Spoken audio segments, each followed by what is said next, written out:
These teams met at Tannadice just 2 weeks ago in the final game before the split. Hibs were 2-1 winners then, as Neil Joffrey was looking for early payback, and a spectacular introduction to the action for Hibs keeper Tony Craig. The penalty appeals went unheeded, but Craig was left with no chance when United did take the lead just before half-time. The half-hearted clearance setting up the chance for Tassos Venitis, who still had to supply the finish.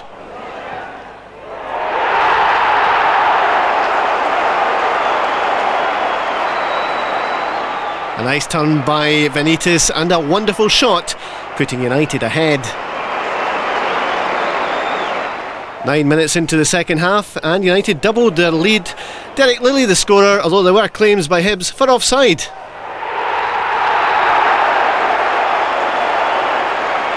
Lilly, however, unconcerned, and 2-0 for Dundee United. A bit harsh on Hibs, who had played some decent football up to that point. But they did make a comeback of sorts, and you know it wouldn't be a Hibs game these days unless Gary O'Connor scored, and that's exactly what he did. He scored in every game since Bobby Williamson took charge, and he wasn't going to miss a chance like that.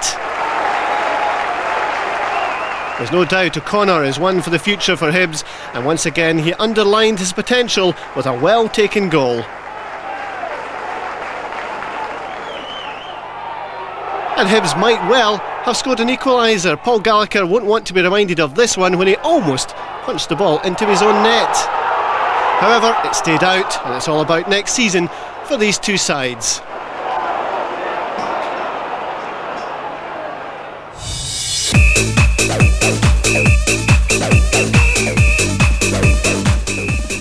Well, David, with the highlights there, Katrina Harvey was at the game and she's been speaking to both managers. Alex, 2-1 at finish, you must be delighted with that performance. Yeah, I'm very pleased that we managed to win. It was another hard and very good game again, very competitive with the two teams.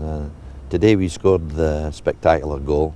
The last time they scored it, we scored it today, and it was really the difference between the teams. A real sense of deja vu, because the other game was a cracker as well. Yes, it was, and they're playing in these lively conditions, which isn't easy for players to get the ball down and pass, but I think both teams tried their best to do that, and but what they did give was loads of effort, and I think when they get that, then you can't complain.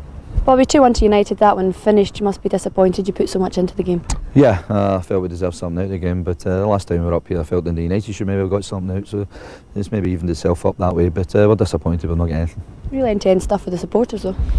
Yeah, got to thank supporters for turning up numbers and trying to get behind the players, but unfortunately today it wasn't enough, and we're disappointed. I've gone down the road unhappy, but as I said, we'll keep on trying between now and the end of the season to give them good days. You've seen all of these goals on Scott Sport this afternoon. Celtic 5, Livingston 1, Dundee 2, Kilmarnock 0, goalless at East End Park, and Motherwell 1, St Johnstone 1. And this afternoon you've seen these games as well. Dundee United 2, Hibernian 1, Rangers 2, Hearts 0. And a look at the Bank of Scotland Scottish Premier League table shows that Celtic are the champions 2001-2002, and St Johnstone are relegated to the Bells Division 1. Well, we saw that before we came into the studio.